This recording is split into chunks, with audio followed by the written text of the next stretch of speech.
Harper Audio presents Cromwell's Blessing by Peter Ransley, read by Gordon Griffin. Part 1. A Silver Spoon. Spring, 1647. Chapter 1. I could not stop shivering. That February morning in 1647 was the coldest, bleakest morning of the whole winter. But it was going to be far colder, far bleaker, for Trooper Skogman when I told him he was going to be hanged.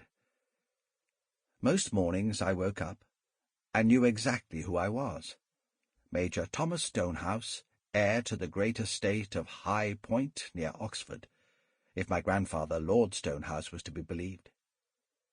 Now the Civil War was over, sometimes, in that first moment of waking, I woke up as Tom Neave, one-time bastard, usurper, and scurrilous pamphleteer. That morning was one of them. I should have left it up to Sergeant Potter to tell Skogman, but he would have relished it, taunted Skogman, left him in suspense. At least I would tell him straight out. My regiment was billeted at a farm near Dutton's End, Essex, part of an estate seized by Parliament from a Royalist who had fled the country. The pale outside was solid ice.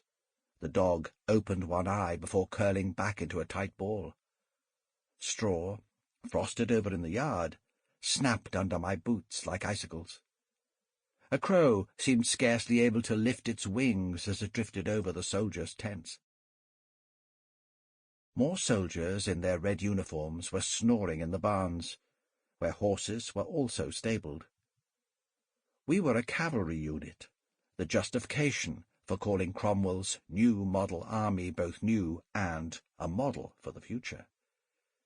Whereas the foot soldiers were pressed men who would desert as soon as you turned your back, the cavalry were volunteers. They were the sons of yeomen or tradesmen who brought to war the discipline of their guilds. They joined not just for the better pay and the horse which would carry their packs, but because they were God-fearing and believed in Parliament. Except for Skogman. I approached the wooden shed, which was the camp's makeshift prison. I half hoped Skogman had escaped, but I could see the padlock still intact and the guard asleep huddled in blankets.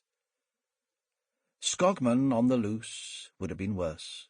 The countryside would have been up in arms. Villagers resented us enough when we were fighting the war. Now it was over, and we were still here, they hated us. 6 months had passed since the Royalist defeat at the Battle of Naseby. Yet the king was in the hands of the Scots. We were supposed to be on the same side, but the Scots would not leave England until they were paid, and there were rumours they were doing a secret deal with the king. In spite of the stone in his bladder, his piles, and his liver, Lord Stonehouse was in Newcastle, negotiating for the release of the king. "We could not govern with him," he wrote tersely to me, "but we cannot govern without him." The guard, Kenwick, was a stationer's son from Holborn.